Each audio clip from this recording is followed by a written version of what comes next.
किसी जमाने की बात है। एक छोटे से गांव में एक किसान रहता था। इस किसान का नाम रामू था और वह बहुत ही मेहनती और ईमानदार व्यक्ति था। रामू के पास बहुत ज्यादा धन दौलत नहीं थी, लेकिन उसने कभी भी अपनी ईमानदारी से समझौता नहीं किया।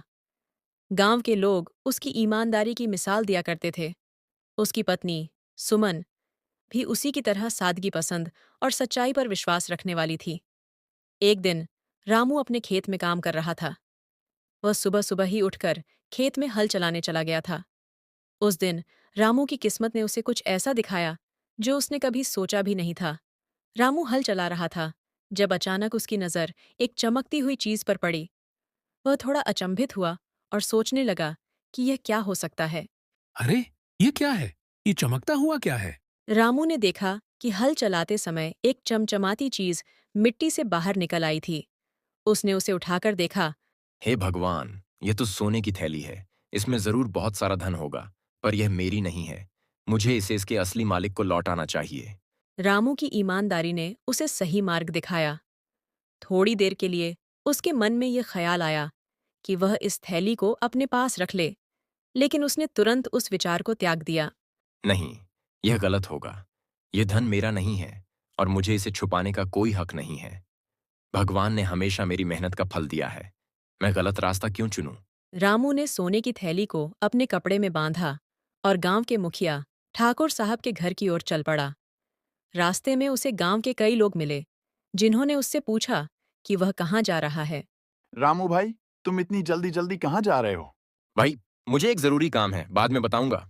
रामू जल्दी से ठाकुर साहब के घर पहुंचा और दरवाजे पर दस्तक दी। ठाकुर साहब, मैं आपसे कुछ जरूरी बात करना चाहता हूँ। ठाकुर साहब ने रामू को अंदर बुलाया। ठाकुर साहब गांव के सबसे प्रतिष्ठित और समझदार व्यक्ति थे। उन्होंने रामू को हमेशा एक ईमानदार व्यक्ति के रूप में जाना था। रामू, क्या बात है? तुम कुछ परेशान लग रहे हो। रामू ने ठाकुर साहब के सामने सोने की थैली रख दी। ठाकुर साहब, आज सुबह मैं अपने खेत में हल चला रहा था, तभी मुझे यह सोने की थैली मिली। मैंने सोचा इसे आपको सौंप दूं ताकि आप इसके असली मालिक तक पहुंचा सकें। ठाकुर साहब ने थैली को देखा और आश्चर्यचकित हो गए। उन्होंने रामू की ओर देखा और उसकी ईमानदारी से प्रभावित हुए। रामू, तुम सचमुच बहुत ईमानदार व्यक्ति हो। आज के समय में जहां लोग थोड़ी सी संपत्ति के लिए भी लड़ाई करते हैं, तुमने बिना किसी लालच के इस थैली को लौटाने का निर्णय लिया। मैं तुम्हारी ईमानदारी की कद्र करता हूँ। ठाकुर साहब, मेरे माता पिता ने मुझे हमेशा सिखाया है कि ईमानदारी से बड़ा कोई धन नहीं है। मैं कैसे किसी और की चीज को अपना समझकर रख सकता हूं? ठाकुर साहब ने गांव के लोगों को बुलाया और रामू की ईमानदारी की कहानी सुनाई। देखो, यह है हमारी धरती का सच्चा बेटा रामू। इसने अपनी ईमानदारी का प्रमाण दिया है। हमें इससे प्रेरणा लेनी चाहिए। गांव के लोग रामू की तारीफ करने लगे और उसकी ईमानदारी की प्रशंसा की। रामू भाई, तुमने सचमुच बहुत बड़ा काम किया है। इस थैली में कितना भी सोना हो, पर तुम्हारी ईमानदारी इससे कहीं ज्यादा कीमती है। रामू थोड़ा संकोच करता है, लेकिन सभी की तारीफ सुनकर उसके चेहरे पर एक संतोष भरी मुस्कान आती है। मुझे किसी की तारीफ या सम्मान की जरूरत नहीं है। मैंने वही किया जो सही था। मुझे बस इतना पता है कि अगर हम ईमानदारी से काम करें, तो भगवान भी हमारी मदद करते हैं।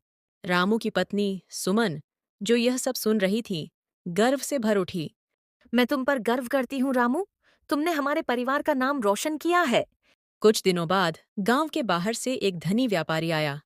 उसने सुना कि ठाकुर साहब के पास उसकी खोई हुई सोने की थैली है। ठाकुर साहब, मैं बहुत परेशान था। ये थैली मेरी है, जो कहीं खो गई थी।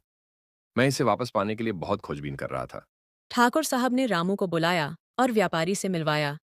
व्यापारी ने रामू की कहानी सुनी और उसकी ईमानदारी से बहुत प्रभावित हुआ। तुम्हारी ईमानदारी की कोई कीमत नहीं है। इस सोने की थैली से भी ज्यादा कीमती तुम्हारी सच्चाई है। मैं चाहता हूं कि तुम इसे अपने पास रख लो। ये तुम्हारा हक है। रामू ने मुस्कुराते हुए कहा। मुझे इस धन की जरूरत नहीं है सेठ जी। मैंने वही किया जो सही था। इस सोने की थैली को पाकर मैं कभी खुश नहीं हो सकता था, लेकिन आपकी खुशी देखकर मुझे संतोष मिलता है। ठाकुर साहब ने रामू की बात सुनकर अपनी सहमति व्यक्त की। रामू, तुम्हारी बातों में सच्चाई है। तुमने आज हम सभी को सिखाया कि सच्चाई और ईमानदारी सबसे बड़ी संपत्ति है।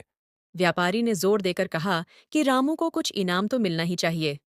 आखिरकार रामू ने व्यापारी से थोड़ी सी जमीन लेने का प्रस्ताव स्वीकार किया, जिस पर वह और उसकी पत्नी मेहनत से खेती कर सकें। मुझे बस इतनी जमीन चाहिए कि मैं और मेरी पत्नी मेहनत से अपना जीवन यापन कर सकें।